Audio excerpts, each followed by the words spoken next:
What's good, homies? Welcome to the Drafts and Draughts podcast. I'm Joe, aka Sultan. No Dave yet again. Starting to wonder if he's ever going to come back. No, he did promise he'd come and join an episode. I know you guys have all been asking for Dave's take so you could all fade everything he says. And if you've been doing that, I'm sure you've all done fantastic in your leagues this year because Dave didn't have the best year. But I'll let him tell you that for himself.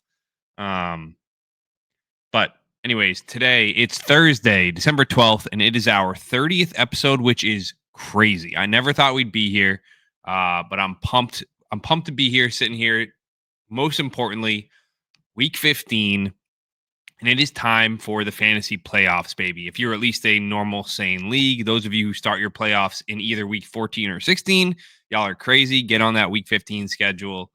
But so eventually what I will do is I'll give an efficiency or a transparency report. I'll go through all my teams and talk about how I did. Maybe I'll lend myself a little bit more credibility as to what I'm talking about or lack thereof, to be honest.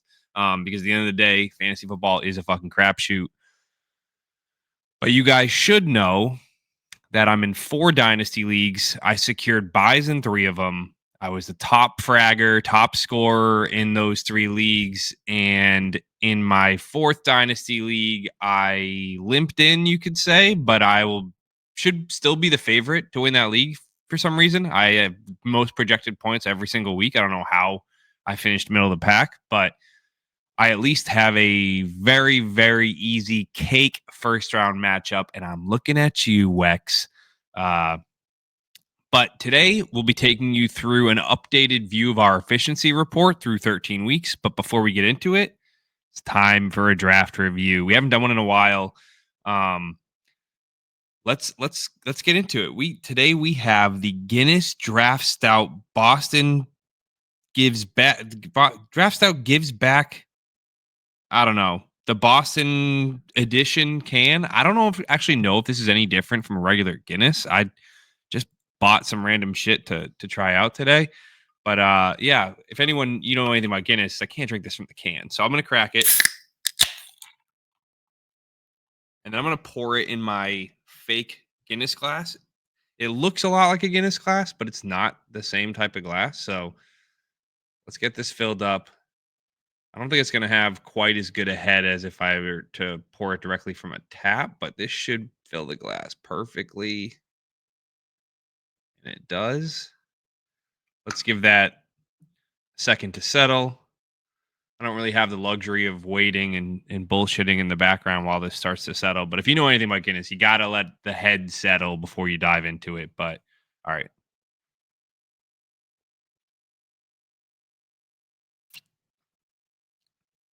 Oh, this is so good. I don't even know. My first 10 years of drinking of my life where I've had alcohol, I always looked at Guinness as a very dense looking dark beer that would never be something I would be into. And oh my God, why didn't anybody tell me that Guinness is actually a light beer? It's fucking incredible. I'm going to give it a 4.5 out of 5. It's got to be the best version of this type of drink out there. 4.75 out of 5. It's so good. I wish Dave was here to share a drink with, but since we don't have Dave here, let's get into the OTQ. One tough question today. So one tough question. I asked some of my friends to, give me a question to ask on the show. And one of them was, when would you call it take lock? And when would you call it sticking to your prior evals? So like, how often do you try to update for new information and potentially erase prospect profiles and weed out small sample size success or difficulty? When do you adjust? And I think you guys at home should be thinking about this too, because it's really easy to look at a guy like Bucky Irving, who's smashed the last couple weeks, and say, is this forever?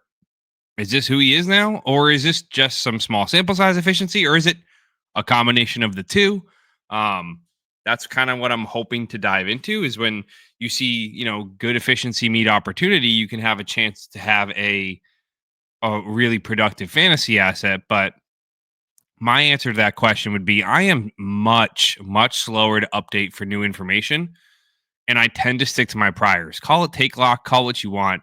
I like to think I have a decent pulse on rookie evaluations, and I may not be always right personally, but the people that I follow who do rookie evals, I tend to trust, whether that's Lance Zierlein or Ron Stewart or any of those guys out there who have prospect models.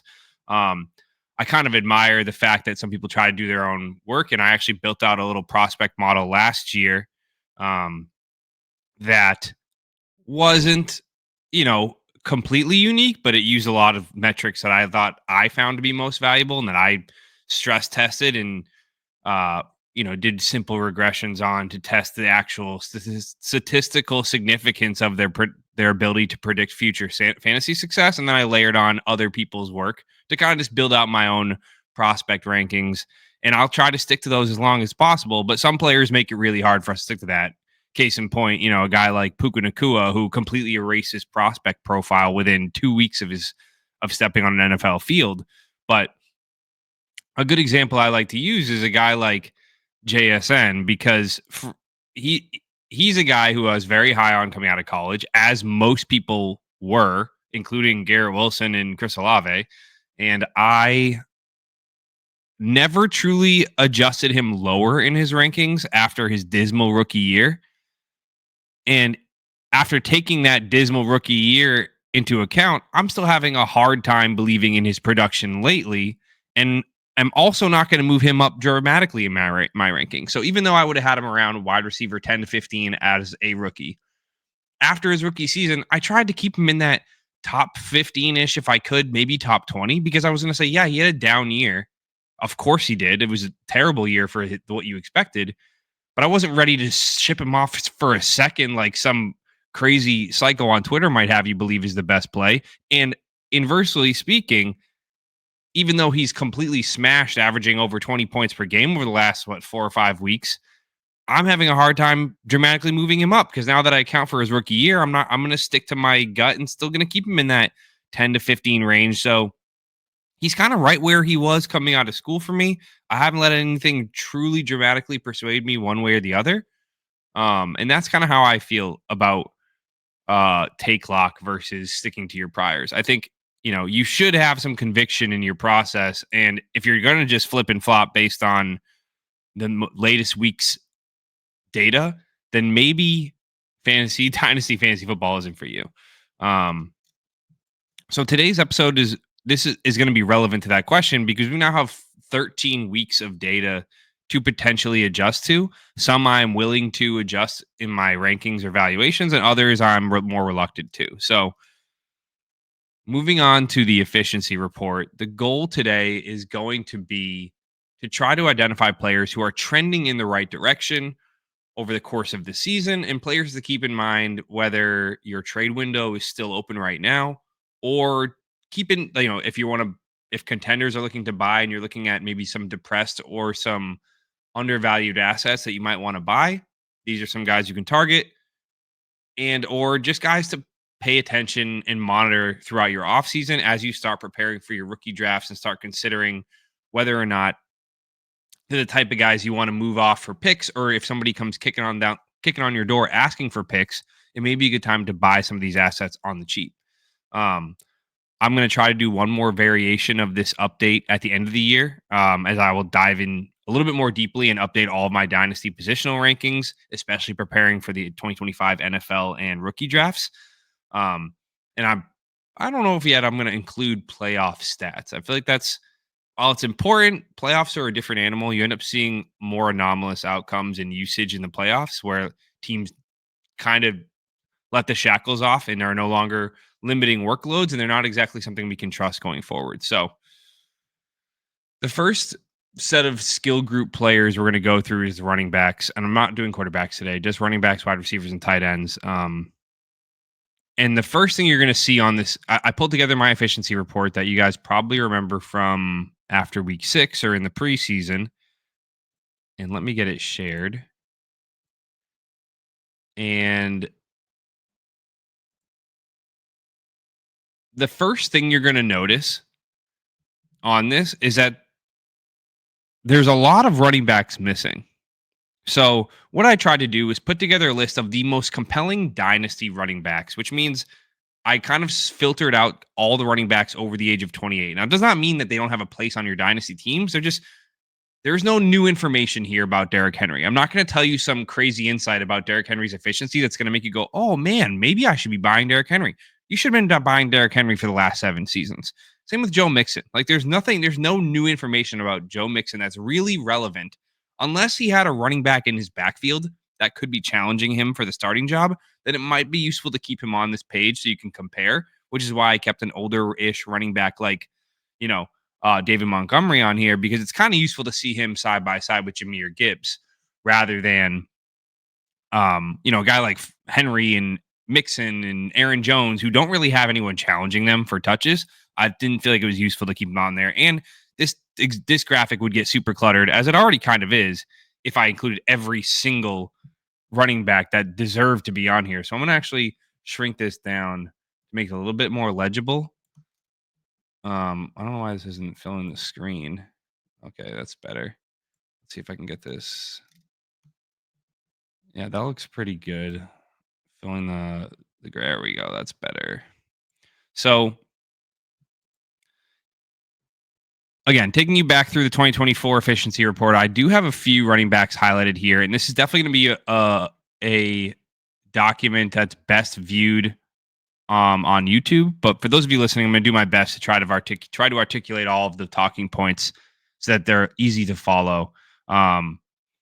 So the goal of this report is to try to identify opportunities for cheap handcuffs who are excelling in their low efficiency roles and or backups that could take over the lead role, or if they were to leave and join another team and get the lead role, would they be a potential league winner like your Tony Pollard type last year, or like Saquon or Jacobs? Granted, they weren't backups, but they left to go to new teams and they thrived. Or like David Montgomery, who went to the Lions and became a monster. And just trying to keep in mind contract situations. If there's a very efficient running back in a part-time role right now behind a running back going into their contract year, that also could be an opportunity to try to buy and kick the tires on. But so let's get into our first bit of key analysis here. And the first one I wanted to highlight is somebody I have highlighted in dark green at the top, and I'm just going to collapse some of this down so it's easier to compare. Let's keep some guys in here so it's not too clunky, but we got Ken Walker versus Zach Charbonnet. So fresh in our heads is going to be Zach Charbonnet's near 40 bomb on Sunday, where he put up 38 points as the lead back when Ken Walker left with an injury. And some of you might be saying, man, is Charbonnet better than Ken Walker? Could Charbonnet be the guy going forward in Seattle? Should he be the guy that I'm spending up on right now rather than Ken Walker, who's valued as a top 10 dynasty running back? Is Zach Charbonnet's barely a top 25 one? And to answer your question, it's no. Ken Walker is still at the top of this entire list in PFF grade and missed tackles forced per attempt, according to this list of running backs. Keep in mind, I did take out all of the older running backs or uninteresting running backs, like Raheem Mostert's not going to be on this list. So he's still at the very, very top in both of those metrics. His yards per carry and his explosive run rate are lacking at 3.7 yards per carry and 8.3% explosive run rate. You'll see most of the guys on this list are going to be in that at least 10% range, but the most elite ones are all over 15%. And him being at 8.3% is a little concerning. And his rushing yards over expected is below 0, meaning he's getting less yards than NFL Next Gen stats would expect. He's at negative 0.09. And his first downs per attempt is at 17.9%. This is, of course, a little alarming, but I wouldn't write off Ken Walker just yet. We saw what he did in the first 4 to 6 weeks of the season. I probably a little foolishly moved him up into my top tier of running backs. And to me, I still think Ken Walker is a dog. He's got that dog rating, and I don't think Charbonnet has it. I think Zach Charbonnet is a fine running back. He was my running back 3 of the 2023 rookie class, and I think he should have been drafted to the Bengals last year and been the lead running back the second half of last year and coming into this year, and I think he would have thrived. He should have gone to the Cowboys, but instead we're stuck with Zach Charbonnet murkying things up for our Ken Walker shares. The good news about Ken Walker is if I scroll over to the right here and I look at his receiving metrics from left to right, I have PFF grade, missed tackles forced per reception, yards per route run, targets per route run, and I have his age there too. For some reason, I have that quantified as a receiving metric, but you'll see he's green across the board. He's making people miss out of the backfield. He's got a 70 plus PFF grade for a running back, which is fantastic. A yards per route run over 1 for a running back is phenomenal. And his targets per route runs over 20%. That means when they're sending him out to run routes, it's with a purpose, and they're trying to get him the ball. They're recognizing that he is a beast with the ball in his hands in space. And I think, Ken Walker's a guy who I'm not giving up on, and I'm definitely not selling short.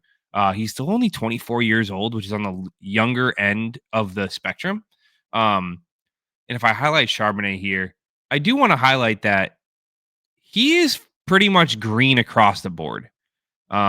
He's got only a 72.2 PFF grade, but a 26.8% missed tackles forced per attempt is pretty good. A 4.1 yards per carry isn't good relative to his peers, but he's still doing better than Ken Walker. 12.4% explosive run rate is fantastic. It's right in that green zone. He's got a 0.0 rushing yards over expected. I suspect that's because they don't have enough carries on him to actually assign him a reasonable RYOE. He's at only 97 carries on the year. So maybe he does, but I'm guessing it's coming in as a 0. 25.8% first downs per attempt is awesome. And then he's got 3.6 yards after contact per attempt. And then when you look at his receiving metrics, he's also green across the board. A 67 PFF grade, 27.8 missed tackles forced per reception, 1.27 yards per outrun, 18.8 targets per outrun. And he's also 23 years old. He's certainly not somebody I'm saying is a dud, but he is not. I just don't think he's usurping Ken Walker as the lead back. Granted, I have like 2 or 3 Charbonnet shares and 0 Ken Walker shares, but I wish that was the case that he's going to take over, but I just don't think he is. So the big thing to keep in mind is that Ken Walker is going into a contract year, and if Charbonnet keeps this up as an efficient beast behind Ken Walker, I can see a situation where at the end of next year, the Seahawks go, we made our run with Geno Smith. It's time to let Geno go. It's time to let DK go. It's time to let Ken Walker walk on his, no pun intended, on his contract year. And Charbonnet takes over by default for 1 year while they go through a rebuilding-ish phase.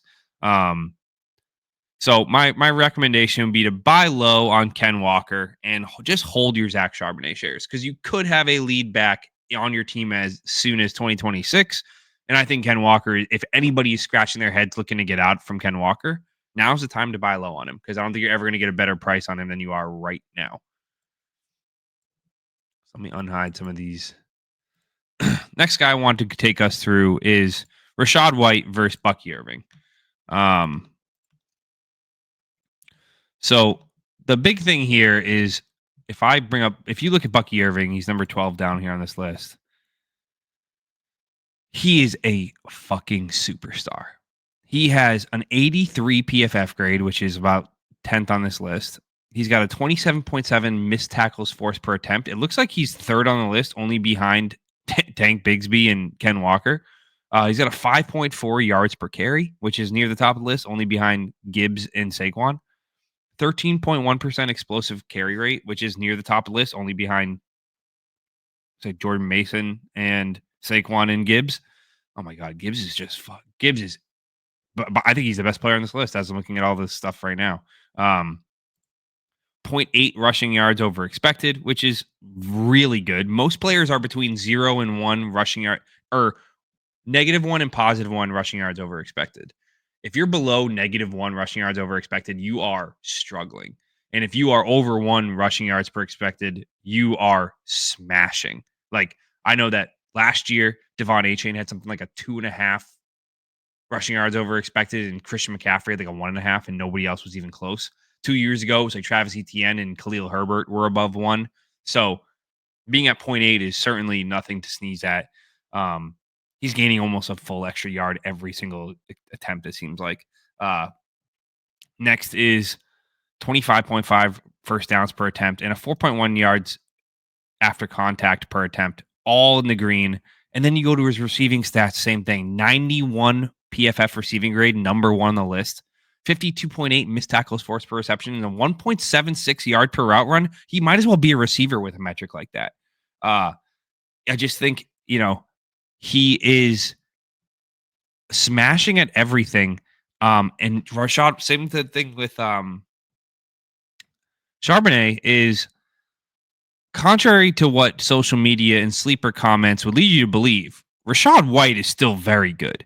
It's really easy to look at yards per carry and say that's the end all be all. Man, he's just not as good. But I mean, Rachaad White's got a 4.2 yards per carry. That's not great, but a 76 rushing grade is middle of the pack.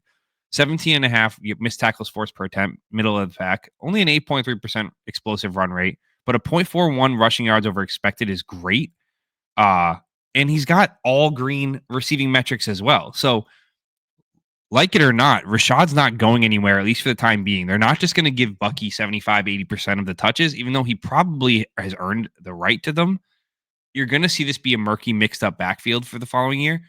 But Rashad is going into a contract year. And I think you're going to see the Bucks probably realize they can let White go. And you could be looking at the lead bell cow back in Bucky as soon as 2026, just kind of like what I said with Zach Charbonnet.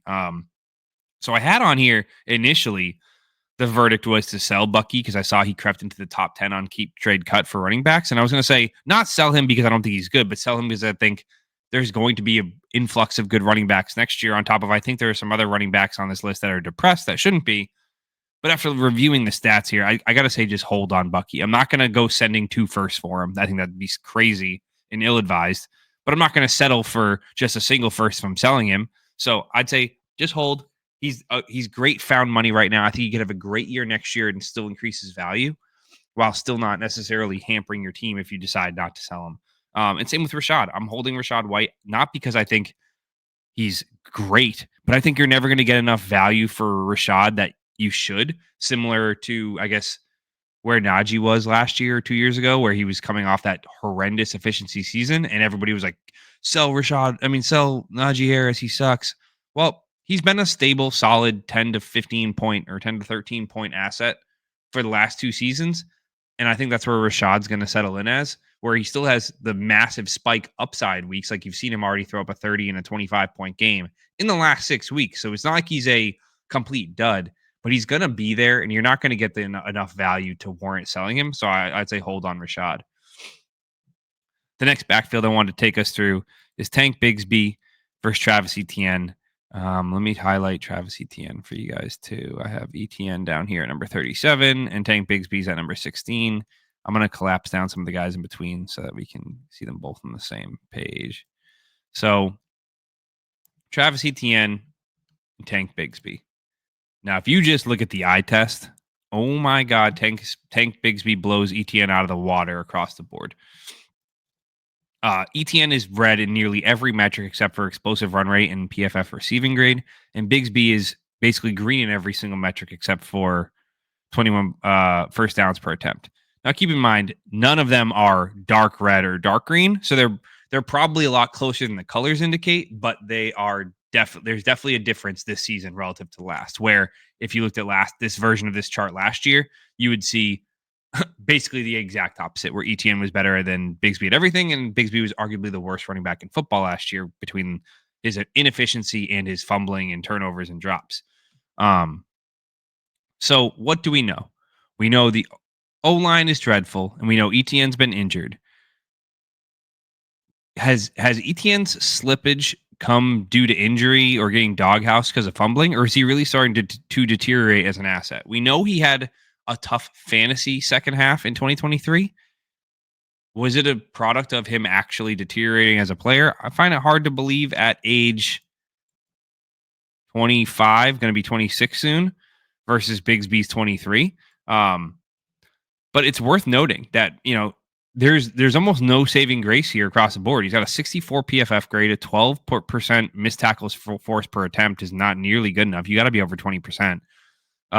3.9 yards per carry, which is the basic idiot stat that everybody looks at. I mean, but it's not good relative to his peers. 12% explosive carry rate is great. I mean, it's in the top half of the league, obviously, but a negative rushing yards over expected for, I think, the second year in a row.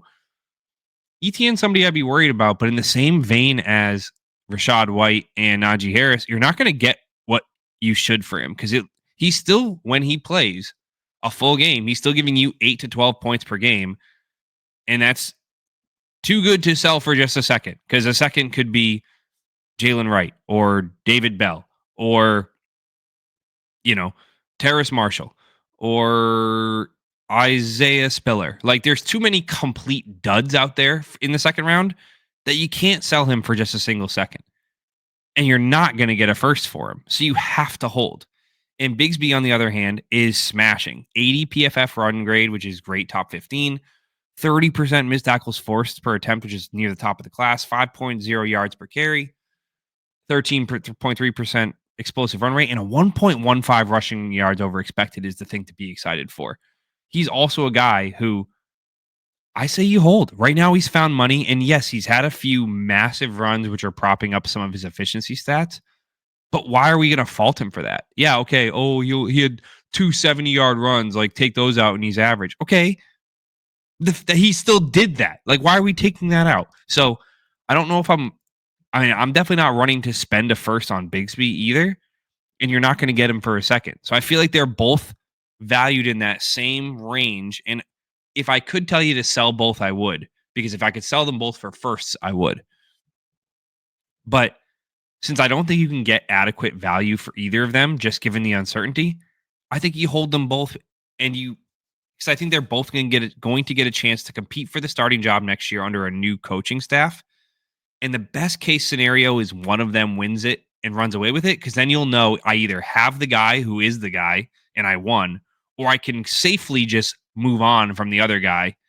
And that's the best case scenario. Worst case scenario is it's the exact same situation again, where the team is ass that continues to split this crap backfield up on a dog shit team behind a dog shit line. They both give you 7 to 12 points per game with touchdown dependency, and that's a nightmare scenario. You really are praying for something to change there in Jacksonville. Unfortunately, they picked up ETN's fifth-year option, so you're going to have to wait till 2026 to really see Bigsby become a quote-unquote bell cow. I mean, he was great at Auburn, so I was so surprised that he had such a terrible, terrible year last year.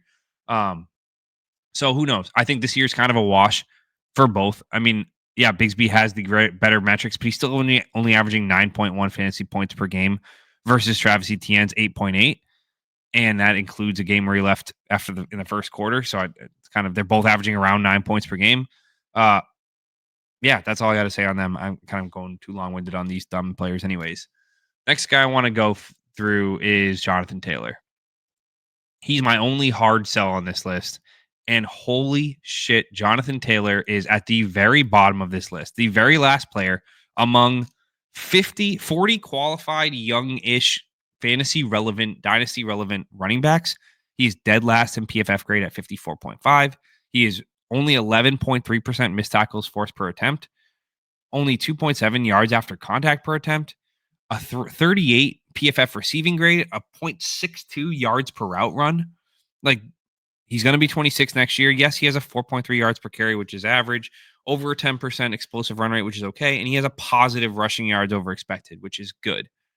But man, I am just getting out of Jonathan Taylor at this point. He's still being regarded as a top 10 dynasty running back. And I think he should be closer to 10 to 15. And I think he should be valued similarly to guys like Najee and Rashad White after this year, because let's face it, Anthony Richardson isn't helping him.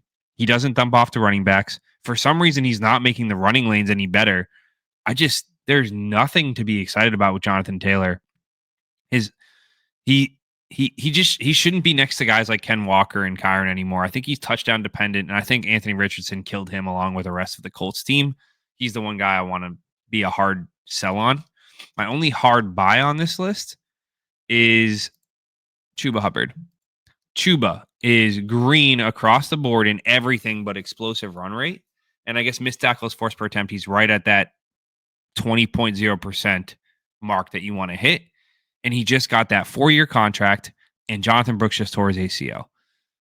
Brooks getting injured means no competition, but the Panthers can't afford to invest in any more serious running back competition. They can't go out and spend another day 2 pick on a running back a second year in a row. A day 2 pick on a running back is already somewhat of a wasted pick in today's NFL, although this year's kind of proving that rushing is important. But somewhat of a wasted pick because of how interchangeable running backs get after those elite generational ones like Bijan, Gibbs, Todd Gurley, Le'Veon Bell, all those guys. Once you get into day 2, they're all, unless you hit gold with a Breece Hall, they're more or less they're all interchangeable. He's under his contract is a steal. He's the guy that I'd be looking at. He's got a 1.07 rushing yards over expected, which is just such a good clip. And yeah, his receiving metrics aren't fantastic, but at this point, he's the only show in town. I got to imagine the Panthers are going to lean on him to do everything. His receiving has been going up lately, and he's the type of guy I'd want to be investing in. So let's move on to the next set of players I have here, which is our wide receivers. And same thing for the running backs. I'm just trying to identify trends and themes that we can start to act on or think about over the course of the offseason. So again, it's going to be a little noisy, and I'm going to do my best to kind of trim it down so it's not so difficult to decipher. But I have yet another version of the wide receiver report. So going again, same story. I filtered out the most obvious guys. Like I took out Jamar Chase and Justin Jefferson, CeeDee Lamb, and any wide receivers over the age of 28 years old are also not on this list. So you're not going to see Tyreek Hill and Cooper Kupp. It's mostly going to be dynasty relevant young wide receivers, hopefully within year 3 or 4 of their of being drafted. And from left to right, I have their points per game rank. I'm going to hide that one. I'll leave it in there. Their fantasy points per game, which is what it's sorted by. I have their average depth of target just for reference to see what type of receiver they are. Their PFF receiving grade.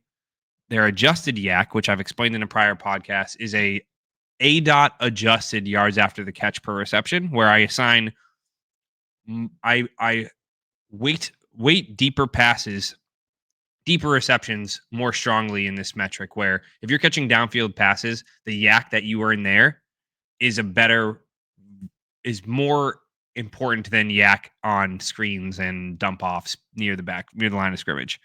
To me, I use this metric as a proxy for separation. Now, it's not perfect. It needs a big sample size to be useful, because you'll see a guy like Marvin Mims on this list who has very few receptions on the year, has a massive adjusted yak because he caught one huge play.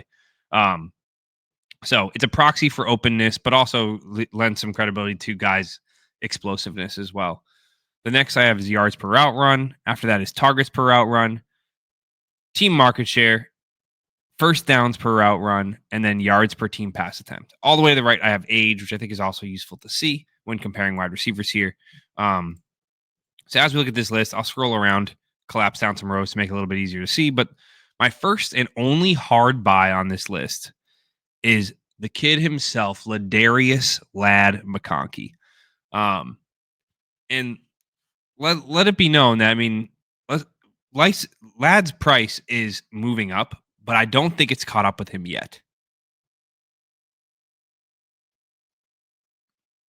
Looking at his metrics across the board, he's only averaging 13.6 receiving yards per game. Keep in mind, this points per game column is strictly based on receiving stats. So there's no rushing, no return yards, return touchdowns, no 2-point conversions are not included in here. All that stuff.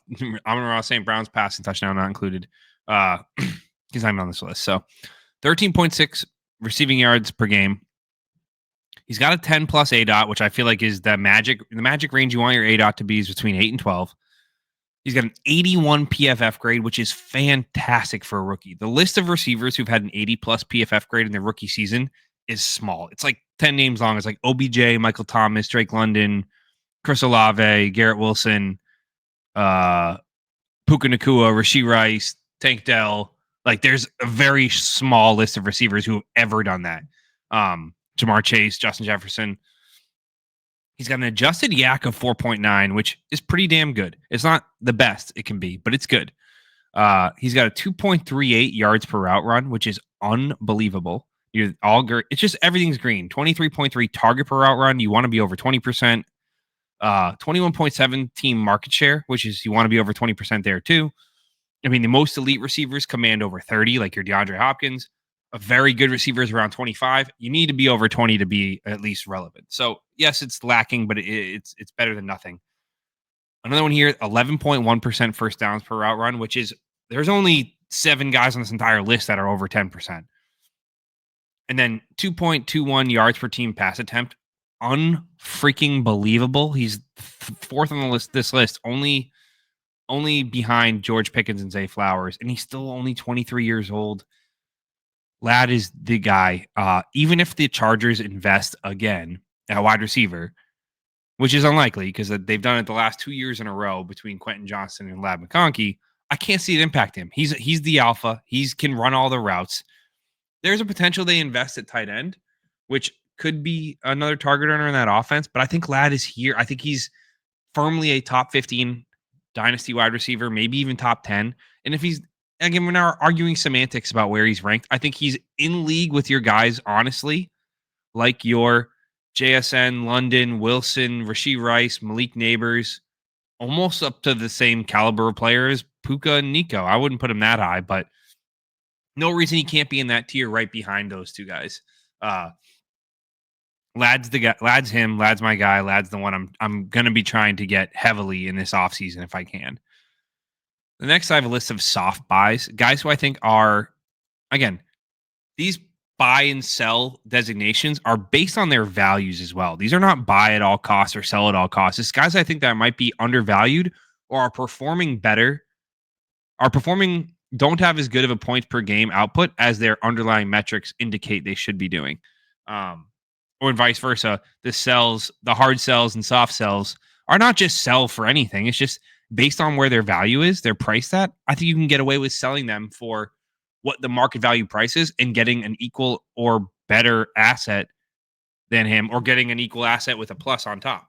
So my soft buys are Brian Thomas, George Pickens. Let's talk about those two, because those two are right after Lad McConkey on this list at 12 and 13 overall on the points per game chart, both averaging 13.5 and 13.2 points per game respectively. And they are both also green across the damn board. Brian Thomas is doing it with both Trevor Lawrence, who's been banged up, and Mac Jones. They both have 80 plus PFF grades. Brian Thomas has an 8.6 adjusted yak, which is unfreaking believable. George Pickens at 5.4 is no slouch.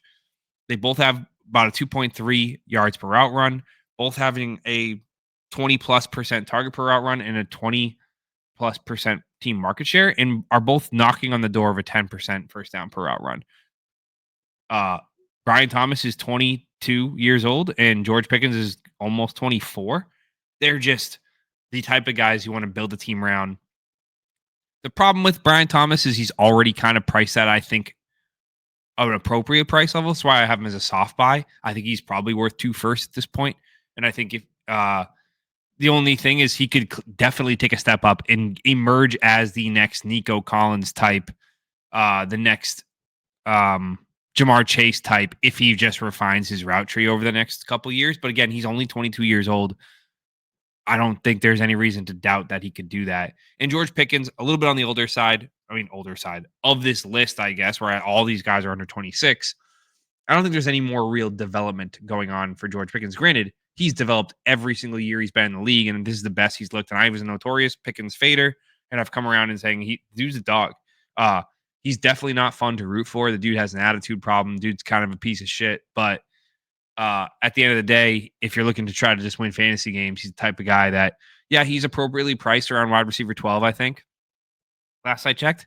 But he's the type of guy I'd be buying. If I'm trying to reload, say I'm a rebuilder trying to come out of a rebuild, and you're talking to a guy who is a rebuilder and has George Pickens, he's the type of guy you offer 2 firsts and you try to get Pickens and some other piece back off his team, whether it's an 8. Like if you could pair George Pickens with Deebo Samuel for 2 firsts, that's probably not enough. But if you could pair George Pickens with somebody else, an older-ish guy on their team that they might be looking to, Aaron Jones, and where you're really just paying for George Pickens, but you're getting a competitive piece throwing. Because I wouldn't put George Pickens as the 2 first price, but he's very close to it. So I'd be looking to send 2 firsts of my rebuilder phase for Pickens and a plus to kind of start my reload, if you will. The next I have on here is Keon Coleman and Christian Watson. So this is where it gets interesting because both these guys are averaging less than 10 points per game, but they have some reasons to be excited. The big one with Keon Coleman is he's pretty much red across the board, but he has a 11.7 adjusted yak and a 1.89 yards per out run. Now, I will say, I know that Keon Coleman's yak is propped up by what I remember is one massive broken missed tackle, basically, at the catch point, and he broke it off for like a 60-something yard touchdown. And that's going to prop up both his adjusted yak and his yards per out run. But it's something I'm willing to look into, especially him being attached to Josh Allen. He's got a 13 ADOT, which is pretty high. Not ideal out of a fantasy monster, but he's still only 21 years old. And yes, all of his metrics are red across the board, but I'd call them more of a pink. He's under 20% target per out run, under 10% team market share, but that's going to be skewed because he missed time. So that metric's almost not relevant. I should find a way to like freeze team market share for only the games you play. It's probably a little too complex for me to do on my own. I'm sure there's other resources out there that might already have that team market share in games you've played. Mine is just truly how many of your targets as a percentage of your team's overall total pass attempts, which is going to be skewed negatively for guys who miss time. So it's not really fair to have his team market share at 9%. It's probably closer to 15 to 20% in games he's played. But yeah, 70 PFF grade, right in the middle of the pack. All you can ask for out of a rookie. I'd say any rookie to have a 70 plus PFF grade has the ability to be relevant. And obviously 80 plus is the area where you go, this guy's a superstar. Next guy is Christian Watson. He's going into year 3, part of that Drake London, Garrett Wilson class. I had a bunch of seemingly great assets who kind of haven't really done much yet. But he's got some things to be positive about. Again, same thing, an adjusted yak of 11.0, proxy for separation, 2.42 yards per out run, and 1.54 yards per team pass attempt are all really, really strong green metrics. Again, I know he gets propped up as a big play merchant, as evidenced by his 19.0 ADOT, which is far and away the highest in this list, unsustainably high. You cannot be productive with a 19-yard ADOT. The completion rate on 19-yard passes on average has got to be around 20%. So you cannot be a successful receiver with that kind of ADOT. But nobody has emerged as the alpha in that Green Bay Packers wide receiver room. And everyone who wants to say Jaden Reed is that guy, fucking pound sand, because he just put up a 0 in the most important week of the season last week. Christian Watson has the mold and the archetype to be that guy. And while, yeah, his target per out run is a little bit lower than you'd like at 18%, I think having a 73 PFF grade is nothing to sneeze at. And he's the type of guy I think you could see emerge as the alpha. He's a guy I'd be trying to soft buy, especially if it could cost you just a single second. Oh my God. I don't know if you could do that. I've never tried, but you definitely don't have to pay for first for him. Any first should get it accepted instantly. A second almost feels like too much. But all right, the last ones I want to talk about here are your efficient small sample rookies. I think are kind of exciting. We have Devon Vele from the Broncos, Jalen Coker from the Panthers, and Jordan Whittington from the Rams. Now, Vele is 27 years old, but he has a 78 PFF grade and a 1.71 yard per out run and a 20% target per out run. Hitting all of the metrics you really want to see. I mean, a rookie having a 1.7 or better target yard per out run is amazing. Like, I'd say 1.5 or better for a rookie is good. 1.75, better than 1.75 is great. Better than 2 is like elite for rookies. He's checking all the boxes. His only red flag is he's 27 years old. There's really no chance for him to even develop or appreciate in value as a dynasty asset. But why does it matter if he's kind of producing 8.5 points per game? And I've got to imagine as he establishes some chemistry with Bo Nix, there's a chance for that to go up. So he's one I would be interested in. If he was younger, I'd be willing to send a second for. I can't give you that advice based on him being 27, but he's certainly somebody I'm not ignoring.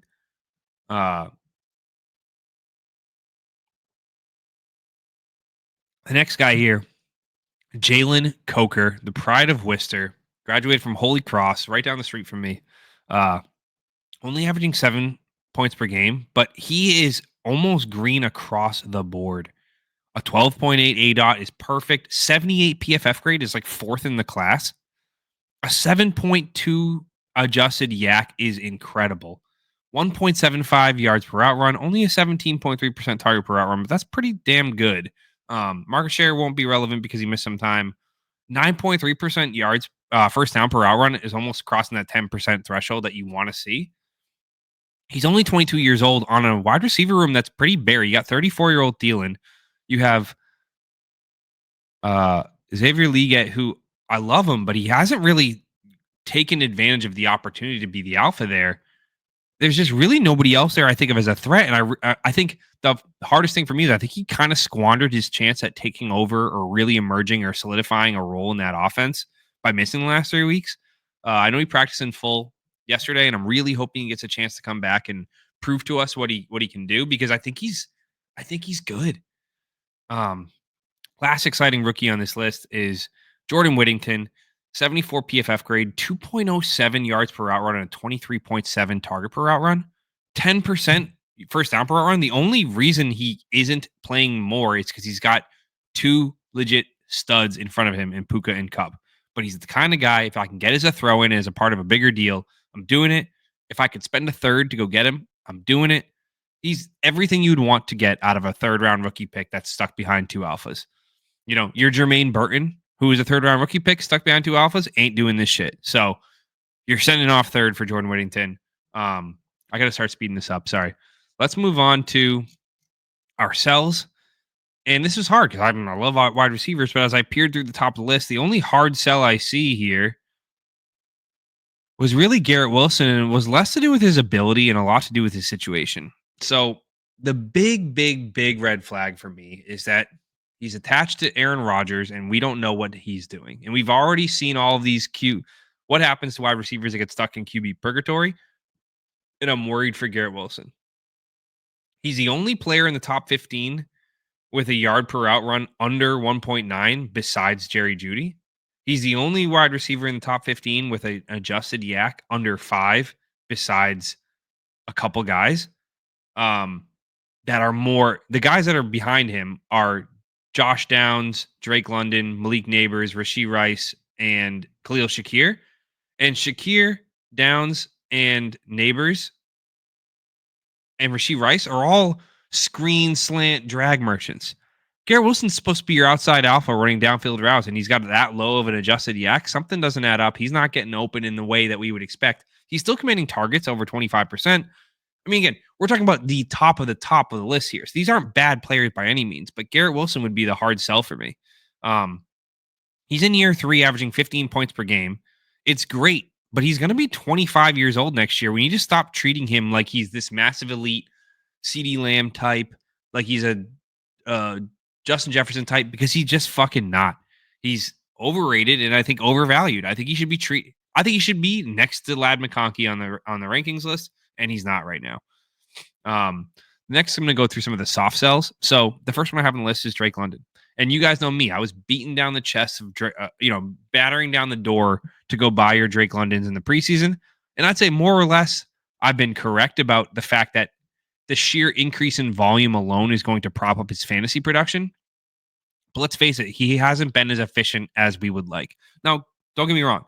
He's green across the board relative to most of the peers, but he's got a 3.2 adjusted yak.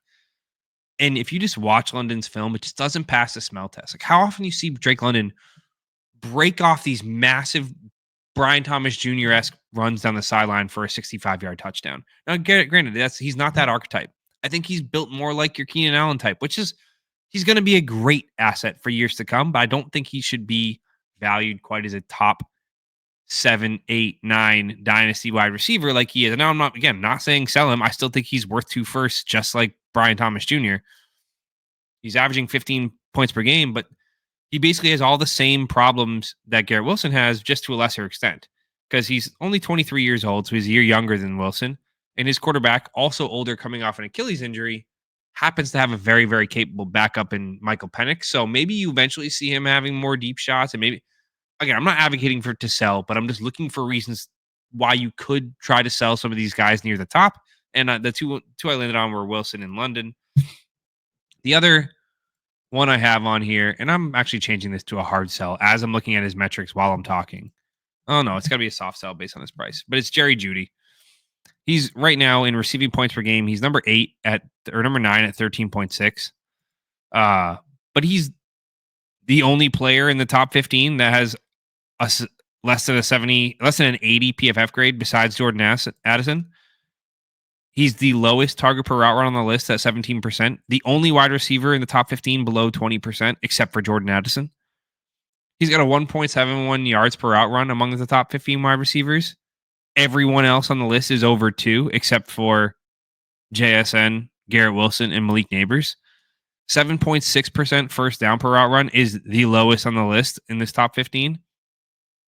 Overall, I'm sorry, it just seems like as much as I want to believe in Jeudy because he was supposed to be a stud coming out of Alabama, he just seems like a lot of this production is fraudulent on the back of the Browns offense that is leading the league in passing right now, or on pace to lead the league and throw 650 to 700 passes this year. He seems just more suited to be the second option on a good offense, like kind of like Addison to JJ or Devontae to AJ Brown or Jalen Waddle to Tyreek, but just clearly not nearly as good or as productive as those guys. So, granted, his price isn't exorbitant, but if I could sell him, obviously for a first, I would do that. Would be gone in a heartbeat for a first. If I could sell him for 2 seconds, gone in a heartbeat. 1 single second is kind of where I'm like, he's probably worth more than a single second as a reroll. I'd rather just hold the chance that he rips off a streak like this again as a perfect fill-in flex. And his price says that that's probably not enough, but he's 25, going to be 26 next season. No longer, I think he's going to be an ascending asset. And relative to the guys he's next to from a points per game lens, he's by far the least efficient of all of them. So he's getting propped up off of unsustainable volume right now. So that's my only 2 soft sells. And the only one I'll want to quickly talk about is a firm hold is Chris Olave. He's down here at 9.8 points per game, 20th on this list. A little mix of red and green across the board. He's got a good PFF grade at 83, good yards per route run at 2.1, and a first down per route run of nearly 12%, which would put him 5th on the list, only behind Puka, Nico, Rashee Rice, and Josh Downs. And to me, Olave's just a firm wait and see. He's the guy I'm going to keep the light on for, despite going into his 4th season and really not being that productive. I will say his 10 points per game is skewed heavily by getting kicked out of 2 games very early on after concussion. So I wouldn't put too much stock into that. But next, let's move on to our tight ends. The last exhibit I have here is a much simpler view of our receiver efficiency report, but it is the tight end efficiency report. And it is, again, I took out the non-dynasty relevant tight ends like your Travis Kelce's. And actually, I think I still have Kelce on here because tight end age is less of a dictator of relevancy. So you'll see. Let's zoom in one more time. Yeah, that's pretty good. So from left to right, I have the players on the left, and then the columns are their fantasy points per game rank, their fantasy points per game, their receiving PFF grade, their yards per route run, target per route run, percentage of team market share, first down per route run, yards per team pass attempt, and their age. So again, with tight ends, the thing to most consider is that age does not matter quite nearly as much. You're going to see most of the guys near the top of this list are all well over 28 years old. There's of the top 10 tight ends, 1, 2, 3, 4, 5, 6 of them are over 28 years old. 5 of them are over 29 years old. If you go to the top 12, there's more than half of the top 12 tight ends are 30 or older. So age does not matter as much. I'm not saying, go buy this guy because he's younger than this guy. It doesn't matter. Production is king here. So first on this list are our hard buys. And it's obvious, but it's Bowers and McBride are the 2 guys I would sell the farm to go get. I'm not afraid to overpay for. They are dark green in every single category. They're both averaging 13 plus points per game. Bowers at 16, McBride at 14. They both have 89 PFF grades. They both have north of 2 yards per out run of only 5 tight ends that are doing that. They both have 25% plus target per out runs. They're the only 2 tight ends on the list that are doing that besides Evan Ingram. They both have 23 plus percent team market share, which is first and second on the list. They're both averaging over 10% first down per route run, which is of only 5 tight ends that are doing that. And they both have nearly a 2 yards per team pass attempt, which are only 3 tight ends doing that. They're also the only top tight ends in the top of this list, the top 12, that are under 25 years old, except for Tucker Kraft, who's at 24. So they are, for obvious reasons, they crush every single metric, and you should be willing to spend in a tight end premium. They're probably worth 3 firsts in a, depends on how much the premium is, but they're definitely worth 2 firsts at this point. It's plain as day. They're the 2 guys who the offenses seem to run through, and I just imagine them being productive for at least 5 more seasons each. In Bauer's case, it's 8 more seasons. The next I have here for a hard buy, or no, this is a soft buy. I got to change these colors. These guys are soft buys. Whatever.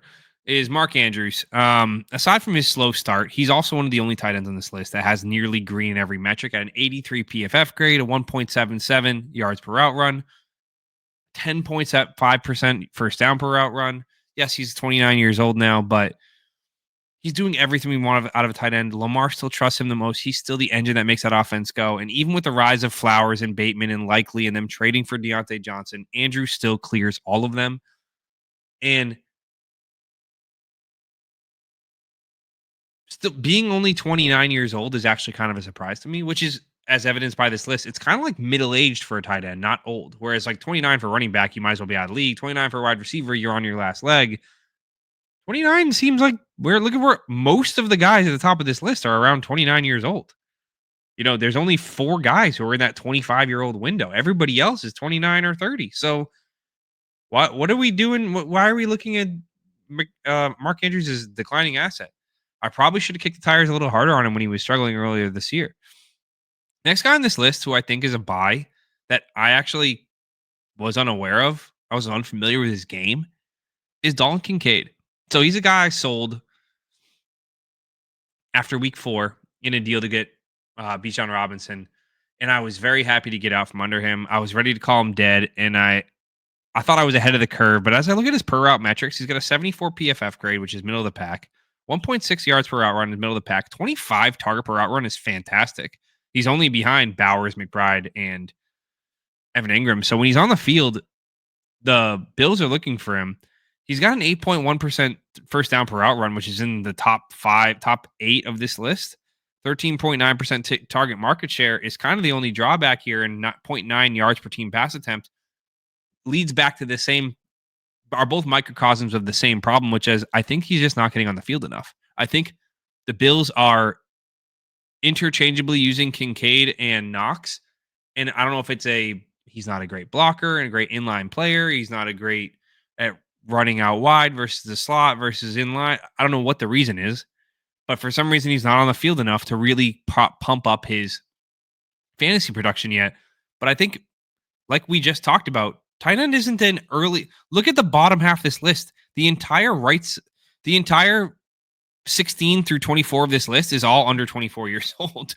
So give these guys time to develop. They're going to smash in the future, and Kincaid could be one of those guys. He's a little smaller in stature, which I would be a little concerned about because I think there's some correlation between tight end size and tight end production. But he's a guy that on this list I'd be looking at soft buying or potentially hard buying. I think I was wrong to sell him off for what I did. Granted, I'm very content with Bijan, but the other 2 soft buys I have on this list are Hunter Henry and Noah Gray. I'm just going to make a couple comments. Hunter Henry is 30 years old, but he's got an 18.5% target market share in New England, almost an 8.5 almost of 10% first down per hour with 8.5 and a 74.5 PFF grade. He's middle of the pack or green in most of his metrics, and I think he's a guy that Drake May seems to trust. And we saw he was a highly regarded tight end in the past. Maybe it's just taking him some time to find his groove, both in the offense and with a QB, to the point where I wouldn't be surprised to see him hover in the middle of the pack, top half of the pack, be a startable tight end for the next couple of years. And Noah Gray's the one I want to keep an eye on. He's got mostly red metrics across the board, to be honest, but he does have an 80 PFF grade, 1.51 yards per route run, and an 8.7 first down per run. He's only 25.7 years old.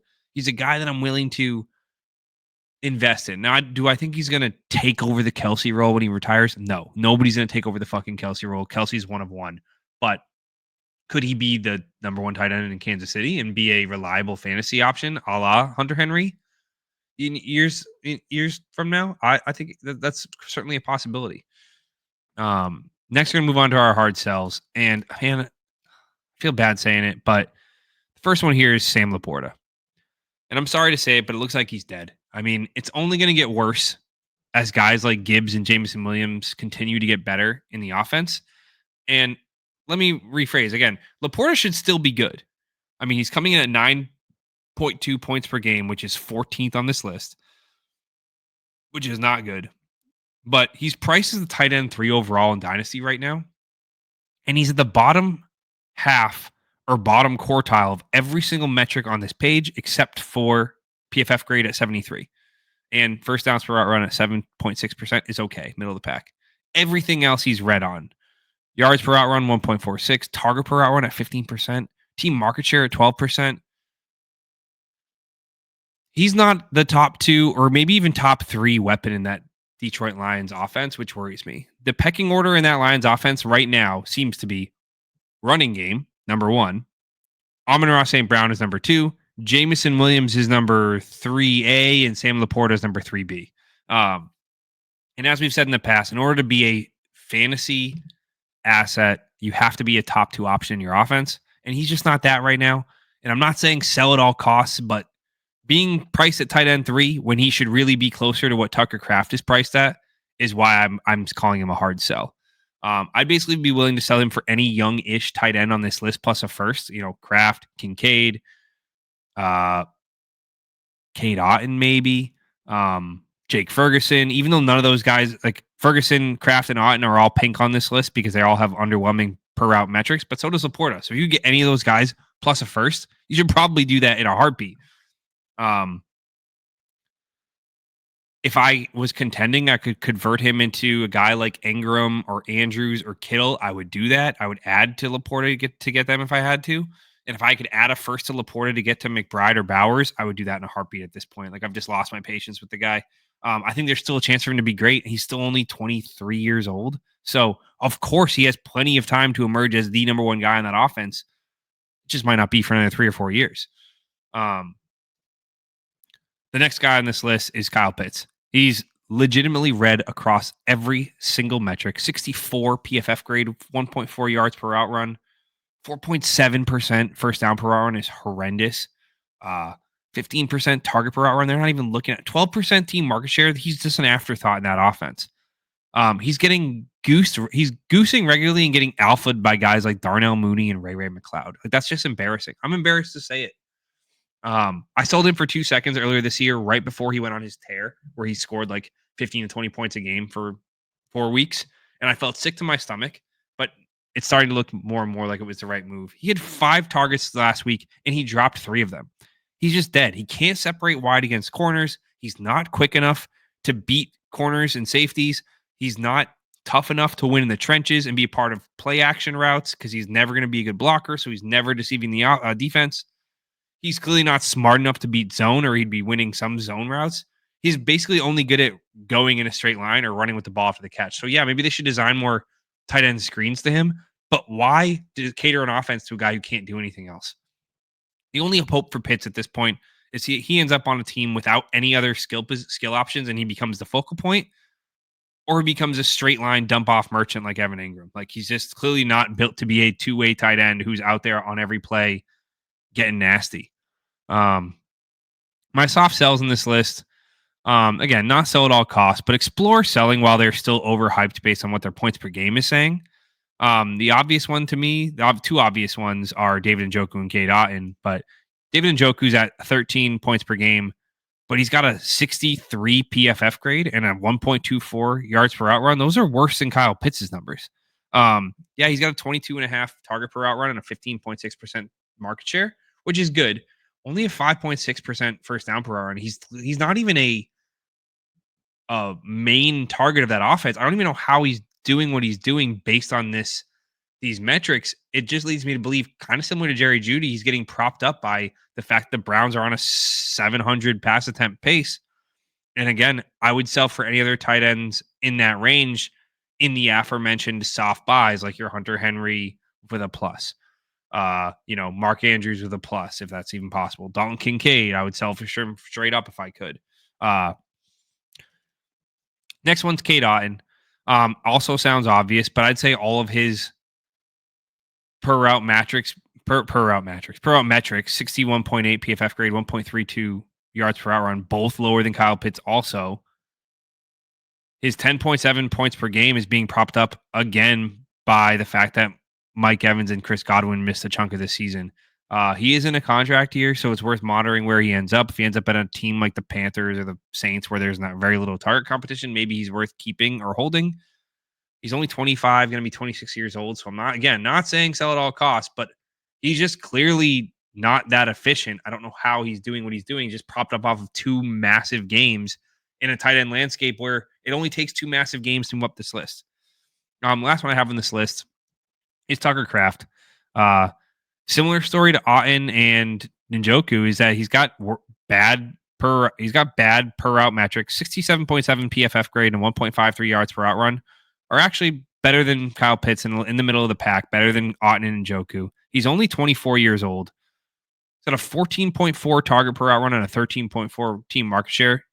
Very similar story to Laporta in a sense that it's a very crowded pass catching room. And the only benefit he has compared to some of these other guys is he does have this QB security and playing with Jordan Love for at least two more years. And he's got that dog in him. Again, I've said it in previous pods. He looks like a beast with the ball in his hands. He looks like Trey McBride. You see the kick up he did in week 14 after he got laid out by Kirby Joseph. Like he did a little handspring get up to get back on his feet. It was so cool. But if I had Kraft, I'd be trying to pivot off him entirely. He's my last list of tight ends I would want to have as my tight end one. So in the event he was my tight end one, I'd be trying to add to him to get up to guys like Kincaid, Andrews, obviously McBride and Bowers, maybe even Kittle. But I think he's better suited to just pivot off of entirely. Type of guy who I think somebody out there is going to think is a dynasty centerpiece potentially, and I'd be looking to move into a different skill position or just draft capital in general. Last one of my soft sells is Jake Ferguson. Same song and dance as the rest of the guys, but honestly, just even worse per route metrics across the board. 60.2 PFF grade, 1.36 yards per route run, 12% team market share. He's going into a contract year. They have Luke Schoonmaker. They're on a team that dedicates a lot of their offense to the tight end. I can't see the Cowboys continuing this recipe, and I wouldn't be surprised to see them go draft a receiver on day 1 or day 2 next year. They've already been mocked as taking a wide receiver as early as round 1. I just think the day of Jake Ferguson being viewed as a serious dynasty asset is gone. Again, he's only 25, going to be 26 next year, so I'm not saying he's dead. Soft sell. Similar to Tucker Kraft, I'd be looking to pivot off him into another skill group. So, again, I'm going to snip these graphics. I'll post them on our Twitter account, on our X account. I'll put them on Instagram so you guys can look at them if you want. Again, if you found any of this useful, please let me know. Please, if you have an OTQ idea, please leave it in the comments on YouTube or on Apple Podcasts, wherever you get your podcast info. But yeah, please like, subscribe, tell your friends. I love doing this stuff. I have so much fun. I never realized how much of an obsession I would have with fantasy football, but alas, here we are, 30 episodes in. So again, thanks everybody, and I'll see you at the next one.